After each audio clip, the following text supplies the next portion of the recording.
ఎసొంటి పబ్లిసిటీ ఉండేది, ఎంత మంచి ఫాలోయింగ్ ఉండేది. తెలంగాణ గల్లీలల్లున్నా ఢిల్లీలో నేనేం చెప్తే గదే జరిగేది. కార్యకర్తలలో మస్తు పేతారు ఉండేది.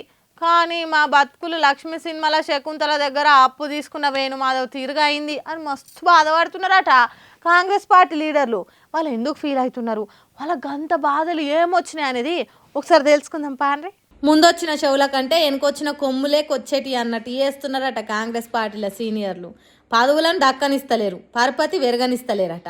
సొంతపాటి సర్కారు నడుస్తున్న మర్మన్న తల్లి తీరే ఉన్నది కానీ కన్న తల్లి కానొస్తలేదట. విహెచ్ హనుమంత్ సారు, మదియాస్కి, జీవన్ రెడ్డి అసొంటి హేమా హేమీని కూడా పక్కకు పెట్టి పరిశానలో ముంచుతున్నారట.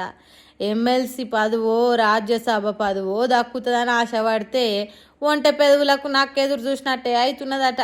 రాష్ట్రం నుండి 2 రాజ్యసభ సీట్లు ఖాళీ కాబోతున్నాయి కదా, వీటి మీద ఆశపడే సీనియర్ లీడర్లకు సుక్కలు చూపెడుతున్నదట తెలంగాణ రాష్ట్ర కాంగ్రెస్ లీడర్లు. ఆ 2 సీట్లలో ఒకటి కాంగ్రెస్ లీడర్ అభిషేక్ మను సింఘ్వికి ఇచ్చుడు ఖాయమే అని అంటున్నారు. ఇక మిగిలిన 1 సీటు మాకు కావాలని పోటీలు పడుతున్నారు.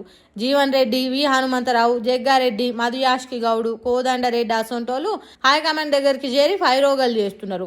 జీవన్ రెడ్డి పదవి లేక తన మీదే పోటీ చేసి గెలిచిన బీఆర్ఎస్ లో సంజయ్ కుమార్ ని తన నెత్తి మీద పెట్టే వరకు పుట్టడు కోపంతోనున్నాడు. పదవి ఇస్తే తప్ప కోపం చల్లారే తట్టు లేదు. వీళ్ళంతా ఇట్లుంటే రేవంత్ రెడ్డి సీనియర్లను పక్కకు పెట్టి తనకు నచ్చిన తనలాగే వలస వచ్చిన కాంగ్రెస్ లీడర్లకు రాజ్యసభ సీటు ఇవ్వాలని చూస్తున్నాడని గుసగుసలు వినబడుతున్నాయి. సర్కార్ సలహాదారు రేవంత్ రెడ్డి దోస్తు వేం నరేందర్ రెడ్డిని రాజ్యసభకు పంపే ఉపాయాలు చేస్తున్నారట. అందుకే ఎన్నో ఏళ్ల నుంచి పార్టీ జెండాను భుజాల మీద మోసిన సీనియర్లకు ఇలువలేదు, దేకుడే లేదని బాధపడుతున్నారట.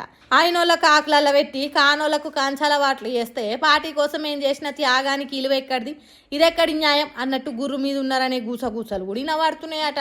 అందుకే ఇప్పుడు సీనియర్ లీడర్లు అంతా ఢిల్లీ బాట పట్టిండ్రు.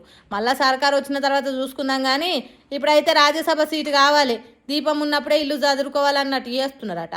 మరి అటు సీఎం వర్గము ఇటు సీనియర్ వర్గం నడుమిట్లా రాజ్యసభ సీటు ఎవరికి దక్కుతుంది, ఎవరు తగ్గుతారు, ఎవరు నెగ్గుతారు అనేది ముందు చూడాలి. సీనియర్లకు పదవులు ఇవ్వకుంటే మాత్రము పార్టీకి వాళ్ళు చేసిన సేవ త్యాగానికి ఇలవలేనట్టే అని కింది కార్యకర్తలు మాట్లాడుకుంటున్నారట.